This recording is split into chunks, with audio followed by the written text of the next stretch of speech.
So you want to build muscle to get absolutely jacked, but you don't know how to use protein in the best way possible. You need answers that are science-based but simple to these 7 questions. How much total protein do you need per day? How much do you need per meal? How many meals should you eat per day? How far apart should your meals be spread out? What are the best sources of protein? How do you use protein powder? What are common protein-related mistakes that you need to avoid? All the studies, science, and resources are linked in the description, and there's a special gift at the end of this video that's really going to help you organize all this information and use it in your own life. Okay, so how much total protein should I eat per day? This is important because if you don't get enough protein, you won't maximize your muscle gains. You could be in the gym working hard 6 days a week, but you still won't build muscle if you don't have adequate protein. You've heard of 1 gram, 1.2 gram, 0.4 gram, 1.5 grams. I'm going to tell you why you've heard all those numbers, clear up the confusion, and tell you why you actually need based on evidence, not what a fitness influencer said you need. For general health, the RDA is 0.36 grams per pound of body weight. For a 165-pound person, this is about 60 grams of protein, which you can easily obtain without giving it much thought. For example, an 8-ounce chicken breast contains about 60 to 70 grams of protein. Okay, that's a great minimum number to shoot for to avoid deficiency and be a healthy human being,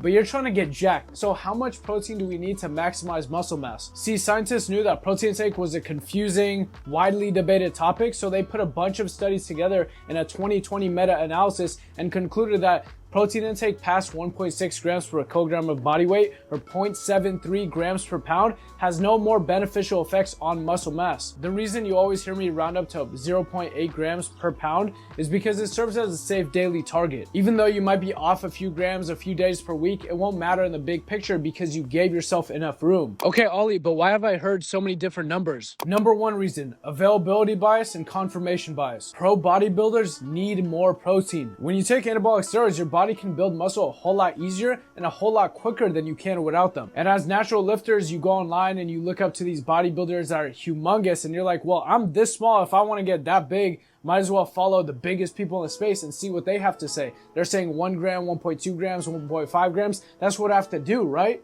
No, that's what they have to do to build muscle. You don't. Number 2 reason, people assume more is better. If protein builds muscle, then more protein builds more muscle. Bruh. That's science. See, that's true to a certain point, which is 0.73 grams per pound, but eventually all good things become neutral and then they become bad. It's the same with your training. If you go 4 days a week and you lift hard with amazing form, with a solid training plan, you're gonna make great gains. But if you go 6 days a week, push 2 hours every single workout, push every set until failure, then you're not gonna recover well, you're gonna injure yourself, and you're gonna have terrible form. More is not always better. Number 3 reason, supplement companies wanna make money and they also sponsor fitness influencers who also wanna make money. They stand to benefit from the fact that you believe you need 1 gram of protein per pound of body weight. Therefore, nobody really wants to advertise the fact that, hey, you actually only need 0.73 grams per pound, which for most people is right around 120 or 130 grams per day, and you should ideally get it from whole foods because it's going to be a lot healthier. It has other good things in the whole food that are not present in the protein powder. But I can't really tell you that because then I lose money and I might lose my sponsorship. All right, so what's the protein range I should stick to at all times? If you eat an omnivorous diet and you consume a lot of protein from meat, fish, dairy, poultry, eggs,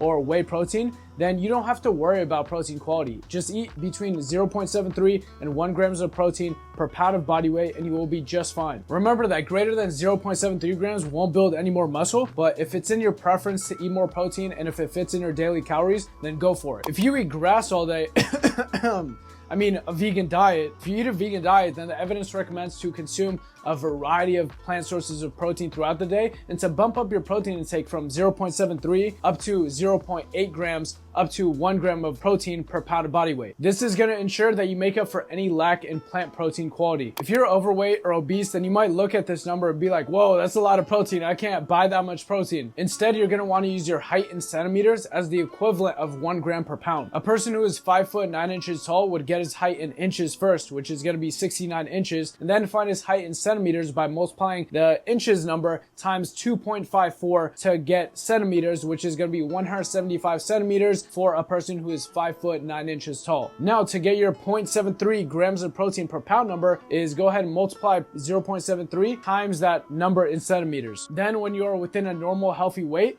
go ahead and use your pounds instead of your height. Okay, Ollie, but what about when I'm cutting? Don't I need more protein? If you're in a calorie deficit, there is a chance that your body is going to start breaking down muscle for energy because there's not a lot of fat storage left. So it would be wise to increase your protein intake closer to 1 gram per pound. This is especially true as you get closer to 10 to 15% body fat and even leaner than that, which is around the time you're going to start seeing your abs. Dr. Eric Helms, as one of the leading researchers in muscle hypertrophy, a scientist, a coach, and an athlete, recommends eating somewhere between 1.0 and 1.2 grams of protein per pound of body weight when you're cutting. However, keep in mind he's a professional coach for top level athletes. There's little evidence to prove that 1.2 grams is better than 0.8 grams when you're on a cut. If you want to be on the safe side, or if you like eating more protein, or if it helps you feel more full when you're on a diet, then feel free to increase your protein intake. Remember, if you don't want to lose significant amounts of muscle on a calorie deficit, it comes down to the following: pushing hard in the gym by training close to failure, not cutting weight too quickly, not dropping your carbs super low, getting at least 0.73 grams of protein per pound of body weight, 0.8 if you're vegan. If you have all those things checked off and then you want to increase your protein intake closer to 1 gram per pound, feel free to go ahead, and then you can go ahead and remove some calories from your fats as long as they're not too low already. Okay, Ollie, but why shouldn't I go more than 1 gram of protein per pound of body weight? I love protein. This issue doesn't have to do with safety. There are myths and claims that say high protein intake is unhealthy, causes kidney damage, causes liver damage, etc. For healthy and active individuals, that evidence doesn't suggest that a high protein intake has any harmful effects. However, once you go above 1 gram of protein per pound of body weight, you might be eating so much protein that you're not getting enough carbs and fats in your diet. Carb sources like fruits, vegetables, and whole grains are incredibly beneficial for overall health, as well as fueling your recovery and your workouts. Fats are an essential nutrient, help your body in the synthesis of hormones like testosterone, as well as aid in vitamin D production. This is actually a common mistake among dieters everywhere who get into bodybuilding. They realize how important it is to have protein and carbs in your diet, so they're just like, oh dude, I'm gonna cut down my fats super low, and then boom, testosterone tanks and they have no energy. Dr. Eric Helms is one of the leading researchers in muscle hypertrophy, and he mentions that the lowest fat intake should be no lower than 0.25 grams per pound, and for carbohydrates, no lower than 0.5 grams per pound. If you need to go lower than these numbers to go ahead and keep cutting when you're on a deficit, don't. That's a sign that you need to lose weight slower. You should definitely be well above those numbers most of the time, but when you're on a calorie deficit and you're trying to lose weight, these numbers are great to keep in mind. All right, Ollie, how much protein should I eat per meal? You can only absorb 30 grams of protein per meal, bro. All the endo just ends up in your large intestine. It just passes straight through. Anything past 30 grams of protein doesn't build muscle. Your body will absorb however much protein that you feed it. The issue is not all of the protein that you feed it will be used to build muscle. Dr. Brad Schoenfeld, one of the leading exercise scientists in the world, included the following. In summary, there's little doubt that a threshold exists for how much protein an individual can utilize in a given meal. Beyond a certain dose, amino acids will be oxidized for energy rather than used for muscle building. However, evidence indicates that the threshold appears to be higher than the common claim of 20 to 30 grams in a sitting. Okay, so short answer, we don't know the maximum amount that you can consume per meal, but we do know the minimum amount that you need to reach the leucine threshold. Eating at least somewhere between 30 to 40 grams per meal will maximize this leucine threshold and maximize muscle mass gain. We're talking a lot of protein, we're talking a lot of carbs. You have to be eating just every 2 to 3 hours like clockwork. You just have to do that all day long. You might see this type of stuff before you got into bodybuilding and you're like, dude, what the heck am I supposed to do? I mean, this looks like a full-time job. I can't eat this. My mom only lets me take up so much space in the fridge. A lot of people have this concern as well. So the Mass Research Review put together a bunch of studies and concluded the following. It seems that 3 to 6 meals per day is an ideal meal frequency range for supporting hypertrophy, with no clear and consistent advantage to being on the lower or higher end of that range. Dieters have a great deal of flexibility and can opt for a meal frequency strategy that suits their preferences, schedule, and appetite. When you realize that you can choose a meal frequency just based on your preference, everything becomes a whole lot easier. As long as you're not completely messing it up by only eating 1 or 2 meals a day every single day, or 7+ meals every single day, you should be fine. I personally eat 3 meals every single day, but if I'm going out with friends one day, or I missed a meal one day, or if I'm super busy and I don't get in that exact meal at that exact time I wanted to, I don't stress about it because I know that total daily calories and total daily protein is what matters most. Hey Ollie, how far apart should my meals be spread out? Okay, so you're eating 4 meals per day. What if you ate all those meals in a 4-hour window? Would that work? Maybe. Pushing it, definitely wouldn't recommend it. And I mean, if you're, that's like a really weird schedule. If you're eating 4 meals within 4 hours, like What the hell is going on there? I think you got more things you need to work on than probably building muscle. You got to fix that schedule because that's really weird. In any case, it's recommended to wait 3 to 5 hours between meals. This is because muscle protein synthesis was already elevated from your last meal. Less than 3 hours apart is just going to be used for giving you energy instead of muscle building. However, the great thing is you can even abide by these rules when you're intermittent fasting. For example, if you have an 8-hour window from 10 a.m. to 6 p.m., you could eat once at 10 a.m., once at 2 p.m., and then your last meal at 5:30 p.m., for example. And that would be an intermittent fasting window, and you still got 3 meals in, spaced at least 3 hours apart. And the research doesn't prove any significant difference between intermittent fasters and people who have a regular eating pattern, as long as all your other factors are kept consistent. But the study that was done using the 16-8 protocol. So if you're one of these autophagy nerds, kind of like I was in the past, and you want to do like OMAD or doing eating within a 4-hour window every single day, there's not a lot of studies to suggest that would work. It might be effective, but we just don't know. All right, Ollie, you're really an expert. What are the best sources of protein? Okay, you need to listen up here because this one is important. That plant-based cookie that you see at your gym on the checkout line is not the same as a whey protein shake, even if the protein content, the protein amount, is the same for each one. This question usually refers to protein quality, which refers to 2 things. Number 1, the bioavailability of the amino acids in a food. Number 2, an adequate quantity of the 9 essential amino acids. Sources like meat, fish, poultry, dairy, eggs, and even soy protein are considered complete proteins because they have an adequate balance and amount of all the essential 9 amino acids. These sources are also very digestible, meaning the amino acids from those foods are very easily absorbed into our bloodstream. If you're eating lots of protein from these sources, you have nothing to worry about in terms of protein quality when it comes to absorbing the protein and being used for muscle building. Most plant sources like legumes, grains, vegetables, nuts, and seeds are incomplete protein sources,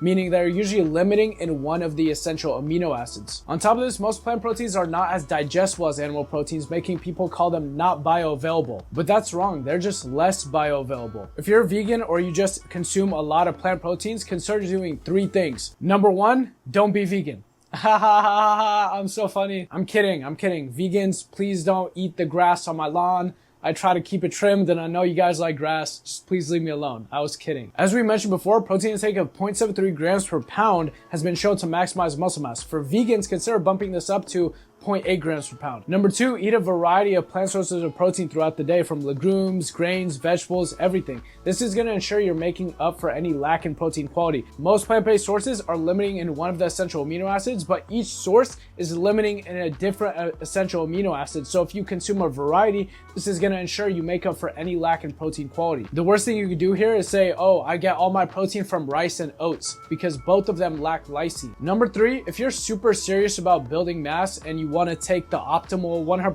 optimal approach, then consider buying a protein powder supplement or BCAA supplements. High quality vegan protein powder supplements include either a soy protein powder or a rice pea blend. If you want to build muscle on a vegan diet, all power to you. Thank you for saving the planet and doing the wonderful things that you do and the sacrifice that you make.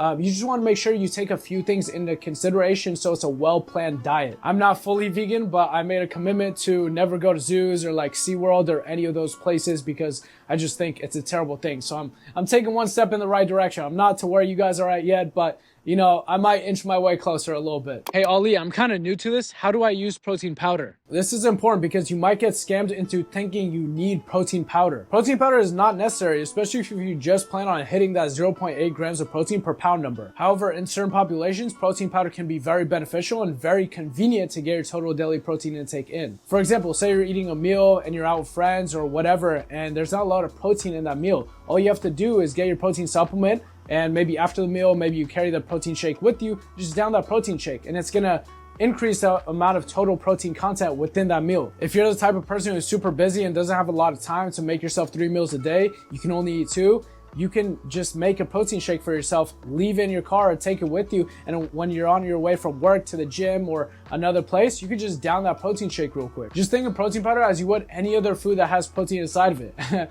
Asking how to use protein powder is like asking how to use chicken breast. Mix protein powder with water or milk. You can add other foods, berries, chocolates, whatever you want into that protein shake. If not, that's fine too. Drink it, boom, protein. It's like magic. All right, well, are there like any common protein related mistakes that I need to avoid as a beginner? These are the two biggest mistakes that you need to avoid if you want to save yourself from money, time, and headaches. Mistake number 1, you try to be 100% optimal with your protein timing, frequency, source, quality, everything. You watch this video and you're like, okay, I got an understanding of what I need to do with protein. And then another nice video with a nice thumbnail pops up and they're like, oh, new study proved that you need this, this, and this, and to do this with your protein. And then you watch another video that says everyone else is wrong. You actually need to do this with this new meta-analysis that came out. Then you start overanalyzing, you change your macros, your diet, your calories, and it's like 2 a.m. and you're in bed and your girlfriend wakes up and she's like, what are you doing? And you're like, dude, I'm just changing my my MyFitnessPal calories. And she's like, are you cheating on me? You're like, no, babe, I would never. She's like, show me your phone. And then you get into a huge fight and you realize, dude, this has just all been a waste of time, and she breaks up with you and now you're forever lonely. All because you watched another video on protein. I'm not speaking from personal experience, obviously.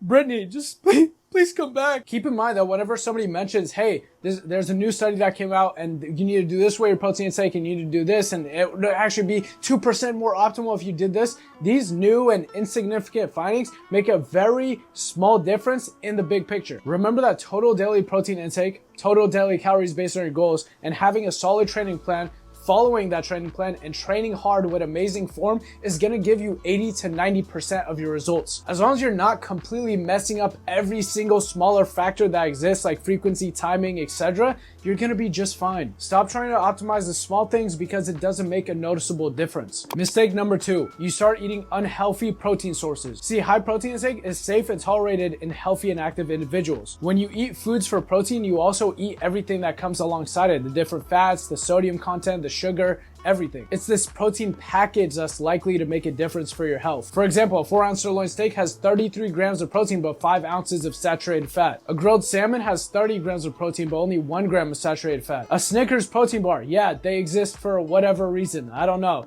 They have 20 grams of protein, but 240 calories, 5 grams of saturated fat, 4 grams of sugar, and 150 milligrams of sodium. Sugar and saturated fat in moderation can be part of a healthy, well-balanced diet. But this goes to show you that if all your protein is coming from high-fat, processed, artificial meat, processed foods, artificial protein bars, it's not that the protein is damaging your health, but the protein package and everything that comes alongside with it. Not to mention the lack of a healthier substitute that has micronutrients inside of it. The majority of our foods should come from whole foods like lean meat, fish, poultry, dairy, eggs, plants, legumes, grains, vegetables, nuts, seeds, and the majority of health advice does say to eat more plant proteins than animal proteins. If you do eat animal proteins, limit your use of processed meats like ham, sausage, bacon, pepperoni, and ideally you stick to leaner cuts of white meat. This might have been a whole lot of new information that hopefully didn't confuse you too much, but as my free as my free gift to you and only you, like you listening to this video right now, there's a document in the description that costs $0.00, and all I have to do is click it